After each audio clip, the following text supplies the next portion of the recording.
आज जो सत्कार समारोह श्री विद्याराधना अकॅडमीच्या गुणवंत विद्यार्थ्यांचा झालेला आहे, त्यामध्ये 2024मधील नीट असेल, जेई मेन्स असेल, जेई ॲडव्हान्स असेल आणि CET असेल, यासारख्या वेगवेगळ्या एंट्रन्स एक्झामिनेशनमध्ये ज्या विद्यार्थ्यांनी उत्तुंग अशा स्वरूपामधलं यश मिळवलेलं आहे, अशा जवळपास 290 गुणवंतांचा सत्कार आज या सभागृहामध्ये आपण केलेला आहे.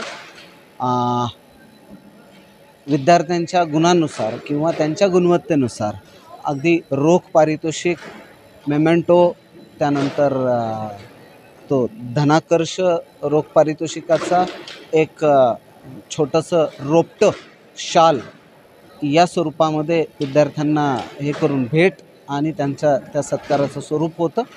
नीटमध्ये ज्या विद्यार्थ्यांना साधारणपणाने 600 सव्वा 600पेक्षा जास्त गुण मिळालेले आहेत, जेई मेन्स, ॲडव्हान्स आणि CETमधनं देशातल्या आणि राज्यातल्या टॉपच्या इंजिनिअरिंग कॉलेजेसमध्ये, टॉप ब्रँचेसमध्ये ज्या विद्यार्थ्यांचा प्रवेश पूर्ण झालेला आहे, अशा विद्यार्थ्यांना आज या ठिकाणी बोलवलेलं होतं.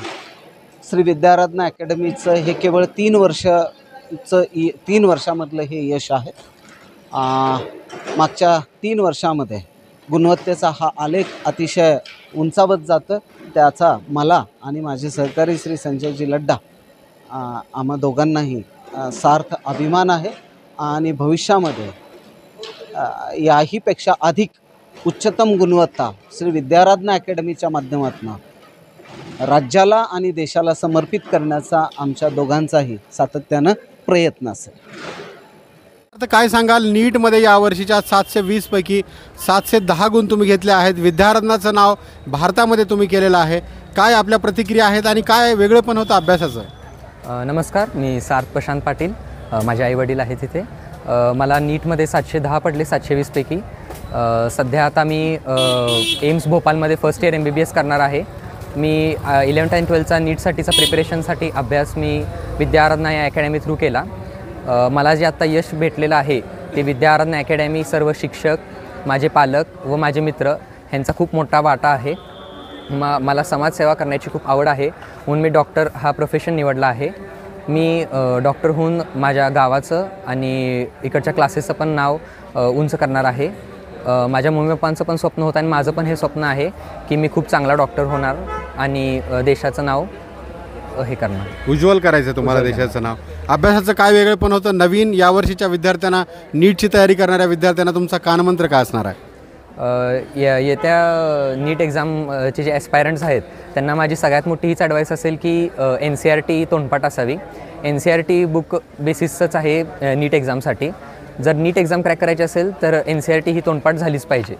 प्लस तुम्हाला आता कॉलेजमध्ये तुमचे टीचर्स जे काही एक्स्ट्रा नोट्स देतील किंवा जे आता नोट्समध्ये पण काही दिलेलं नसतं पण लेक्चरमध्ये सांगितलेलं असतं, मग ते नीट लक्ष देऊन आपण स्वतः नोट डाऊन करून NCERT साईडला लिहिणं किंवा स्वतःची शॉर्ट नोट्स करणं असं करावं. पूर्ण डेडिकेशननं अभ्यास केला 2 वर्ष की सोपं आहे नीट क्रॅक करणं. Yes, thank you. उत्कर्ष, काय सांगाल? 720 पैकी 705 गुण घेऊन विद्याराधना अकॅडमीचं नाव तुम्ही रोशन केलं आहे भारतात.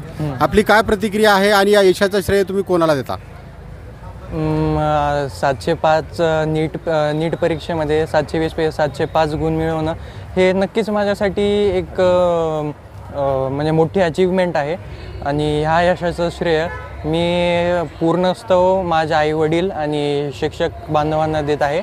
कारण की त्यांनी मला ह्या जर्नीमध्ये म्हणजे खूप सपोर्ट केलेला आहे. लाईक कधी पण जर का मेंटली डिस्ट्रेस वाटला तर मग ते हमेशा मदत करायचे आणि अकॅडमिक हेल्प पाहिजे असली तर हमेशा टीचर्स DSP मध्ये वगैरे अवेलेबल असायचेच. त्याच्यामुळं असं काही कोणत्या गोष्टीची कमी पडू दिली नाही त्यांनी. काय वेगळेपण होतं तुझ्या अभ्यासाचं आणि तू आता नवीन मुलांना, तुझ्या आता लहान बांधवांना तुझा संदेश काय असणार आहे? माझं आता जे पुढं देणार आहे ते नीट परीक्षा किंवा JEE मेन्स असेल किंवा JEE ॲडव्हान्स असेल, इतर किंवा कोणती कॉम्पिटेटिव्ह एक्झाम असेल, तर माझं एकच त्यांना म्हणणं आहे की म्हणजे लाईक असं मी तुम्हाला डायवर्ट करत नाही आहे की म्हणजे this competitive exam isn't your life means it just one part of your life. म्हणजे लाईफमध्ये ह्याच्या व्यतिरिक्त पण खूप काही आहे. म्हणजे हेच करावं असं काही देखील नाही आहे. पण आपल्या आईवडिलांचं स्वप्न साकार करणं हा पण एक खूप चांगला पॉईंट आहे. लाईक म्हणजे आपल्या आईवडिलांच्या इच्छेसाठी आपण काहीतरी नक्कीच केलेलं पाहिजे. म्हणजे ते लाईक आपल्याला कोणत्या कॉम्पिटिटिव्ह एक्झाममध्ये टॉप करणं असेल किंवा एखाद्या काही डॉक्टर बनणं असेल, इंजिनियर बनणं असेल, तर मग हे करून देखील आपण पुढं आपल्याला ज्या गोष्टी आवडतात त्या पर्सिव्ह करूच शकतो. सगळ्यात पहिले जे येतं ते आपल्या आईवडिलांचं स्वप्न, कारण की त्यांनी लहानपणापासून आपल्याला लहानाचं मोठं केलेलं आहे आणि त्यांचा हक्क बनतो आपल्यावरती म्हणजे गाईड करण्याचा.